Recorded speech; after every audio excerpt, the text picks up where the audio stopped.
Hello, আসসালামু আলাইকুম guys. নতুন বছরের শুভেচ্ছা। ইতিমধ্যে স্ক্রিনে চলে আসছে তানজিম আহমেদ সোহেল তাজ। তানজিম আহমেদ সোহেল তাজ এমন একটা চরিত্র, যে চরিত্র সম্পর্কে আমরা বিভিন্নভাবে এই চরিত্রকে আইডেন্টিফাই করতে পারি। তিনি বাংলাদেশের একসময় এমপি ছিলেন, তুখুর জনপ্রিয় রাজনীতিবিদ ছিলেন এবং তার বাবা ছিলেন এই স্বাধীন বাংলার প্রথম প্রধানমন্ত্রী তাজউদ্দিন আহমেদ সাহেবের একমাত্র সন্তান, একমাত্র পুত্র সন্তান তানজিম আহমেদ সোহেল তাজ। তারপরে তিনি মন্ত্রিত্ব অর্থাৎ স্বরাষ্ট্র প্রতিমন্ত্রী হন। তারপরে সোহেল তাজের সততা, নিষ্ঠা এবং দায়িত্বের প্রতি তার যে একনিষ্ঠ এবং দায়িত্বশীল আচরণের কারণে এদেশে মানুষ সোহেল তাজকে মাথার মণি করে তুলে রাখে।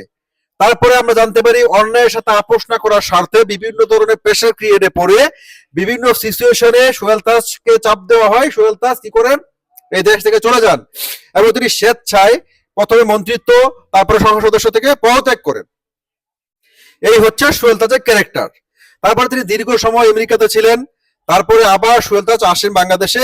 এসে সোহেল তাজ বাংলাদেশে ফিটনেস অর্থাৎ জিম সেন্টারে একটা জিম সেন্টার খোলেন ঢাকার ধানমন্ডিতে। সেখানেই তিনি ফিটনেসের উপরে কাজ করছিলেন। কিন্তু সেই সোহেল তাজকে আমরা আবার একটা নতুন ক্যারেক্টার আইডেন্টিফাই করতে পারি স্বৈরাচার শেখ হাসিনা সরকারের পতনের পরে। পতনের পরে সোহেল তাজকে বিভিন্ন সময় বিভিন্ন রকম বক্তব্য দিতে দেখা যায়। কখনো তিনি শেখ হাসিনার তুখুর সমালোচনা করেন, কখনো সোহেল তাজকে ভাবা হয় তিনি হয়তো আওয়ামী লীগের দায়িত্ব নেবেন, দলকে হয়তো গুছাবেন। সেই সোহেল তাজকে আওয়ামী লীগের তুখুর সমালোচনা করার কারণে সোহেল তাজকে আওয়ামী লীগের মাঠ পর্যায়ে তৃণমূলের কর্মীরা সোহেল তাজকে বডি সোহেল ট্যাগ দিয়ে থাকে। অর্থাৎ সোহেল তাজকে তারা বডি সোহেল নামে উল্লেখ করে এবং সোহেল তাজ হয়ে যান হিরো আলমের সেকেন্ড ভার্সন।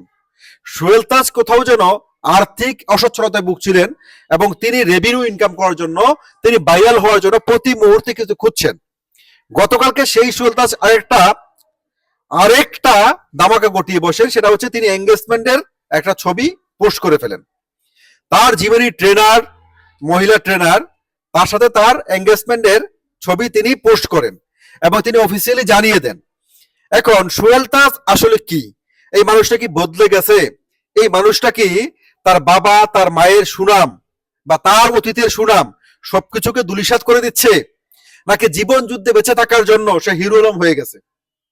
এখন এই সোহেল তাজকে বডি সোহেল বলি, তানজিমের সোহেল তাজ বলি, তাকে যে নামেই বলি না কেন, আপনার কি মনে হয় এই সোহেল তাজ কি শুধুমাত্র রেভিনিউ ইনকামের জন্য, তার জীবন যুদ্ধে টিকে থাকার জন্য আজকের এই সোহেল তাজ এই কাজগুলো করছেন, নাকি সত্যি সোহেল তাজ এই মানুষটা থেকে, অতীতের সেই মানুষটাকে হারিয়ে বর্তমান যে বডি সোহেল বলে আওয়ামী লীগের তৃণমূল যে নেতা কর্মীরা, আসলে তিনি বডি সোহেল হয়ে গেছেন?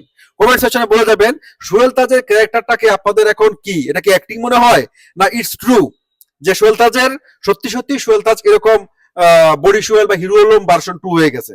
ভালো থাকবেন সবাই।